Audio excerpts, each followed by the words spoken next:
Construct చేయడానికి నిర్మించబడ్డ కట్టడాలు. అయితే అవే వరదలకు మరణాలకు కారణమవుతున్నాయి. నేటి కేరళ వరదలైనా నాడు ఉత్తరాఖండ్ జల ప్రళయానికి గాల్లో కలిసిపోయిన ప్రాణాలకైనా డ్యాములే కారణం. అదేంటి, డ్యాములే కదా వరదలను ఆపుతాయి, ప్రజలను రక్షిస్తాయి. మరి అవే ప్రాణాలు పోవడానికి ఎలా కారణమవుతాయి? ఈ సందేహం మీకు కూడా వస్తుందా? అసలు ఆనకట్టలు పరిష్కారాలే కావా? అవే అసలైన సమస్యలా? తప్పు ఎక్కడ జరుగుతోంది? అసలు తప్పు ఎవరిది?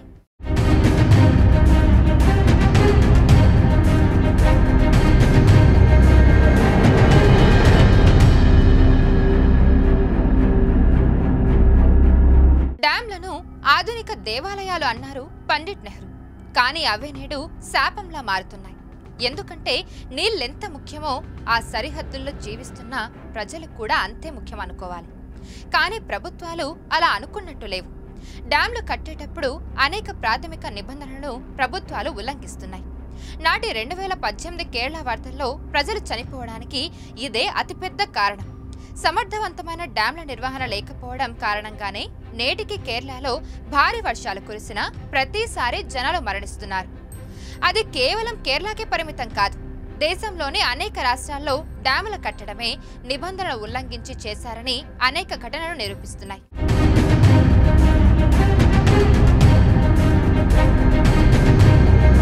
ఆనకట్టలు నదికి అడ్డంగా కట్టే మానవ నిర్మాణాలు. చాలా ఆనకట్టలు నదీ ప్రవాహాన్ని కంట్రోల్ చేయడానికి, నావిగేషన్ను మెరుగుపరచడానికి, వరదలను నియంత్రించడానికి నిర్మిస్తారు. ఆనకట్టల నిర్మాణంలో రాళ్లు లేదా కాంక్రీట్ను ఉపయోగిస్తారు. డ్యాంలు నది సహజ గమనాన్ని మారుస్తాయి. మరోవైపు నది నుంచి ప్రవహించే అవక్షేపాలు కూడా కృత్రిమంగా నిర్మించే డ్యాం దగ్గర నిలిచిపోతాయి. అవక్షేపాలు అంటే నదిలోకి కొట్టుకు వచ్చే అడ్డంకులు. అంటే అవి రాళ్లు, మట్టి, చెట్టు ఇలా ఏదైనా కావచ్చు. అయితే వరదల సమయంలో రిజర్వాయర్లోకి చేరే అవక్షేపాల స్థాయి ఎక్కువగా ఉంటుంది. ఇది వరదలను ప్రేరేపిస్తుంది. దీని కారణంగా రిజర్వాయర్లోని వరద నీరు లోతట్టు ప్రాంతాలకు చేరుకొని ఊళ్లను ముంచేస్తాయి.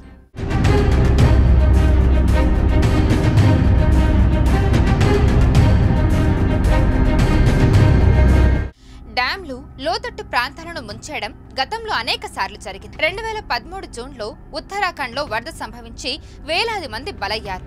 చెన్నైలో తరచుగా సంభవించే వరదలకు కూడా డ్యాం నిర్వహణ సరిగ్గా లేకపోవడం ఒక కారణం. అయితే దీంతో పాటు వరద నీరు ఇంకిపోవడానికి, సముద్రంలోకి మళ్లించడానికి సరైన వ్యవస్థ లేకపోవడంతో చెన్నై దాదాపు ప్రతి ఏడాది వరదలకు గురవుతుంది. ఇలా డ్యాంల నిర్వహణలో అలసత్వం కారణంగా దిగువ ప్రాంతాల్లో వరద విపత్తులకు వేలాది మంది మరణిస్తున్నారు. అటు డ్యాంల కెపాసిటీ కూడా తగ్గిపోతుంది. తెలుగు రాష్ట్రాల సరిహద్దుల్లోని నాగార్జున సాగర్లో మట్టి పేరుకుపోయి దాని కెపాసిటీ కూడా పడిపోతుంది.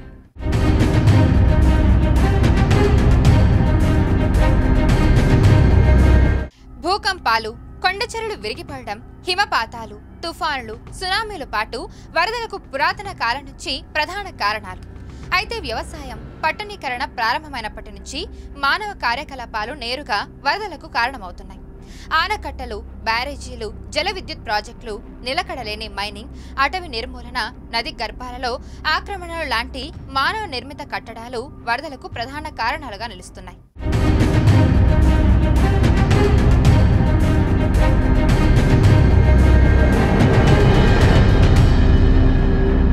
భారీ వర్షాలతో ఆనకట్టలు తెగిపోవడం వల్ల 1924లో వరదలు సంభవించాయి.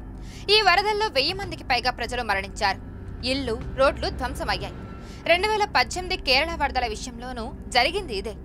నేడు దేశవ్యాప్తంగా పలు రాష్ట్రాల్లో లోతట్టు ప్రాంతాల నుండి జనాలు చనిపోవడానికి కూడా కారణమిదే. భారీ వర్షాలకు అసమర్థమైన డ్యాం నిర్వహణ జోడైతే పరిస్థితి ఇంత భయంకరంగా ఉంటుంది. శవాల గుట్టలే కనిపిస్తాయి. శిథిలాల కింద పూడ్చుకుపోయిన మృతదేహాలే దర్శనమిస్తాయి.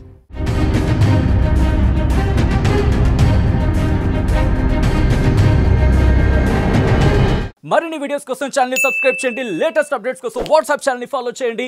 అండ్ లింక్ డిస్క్రిప్షన్ లో ఉంది.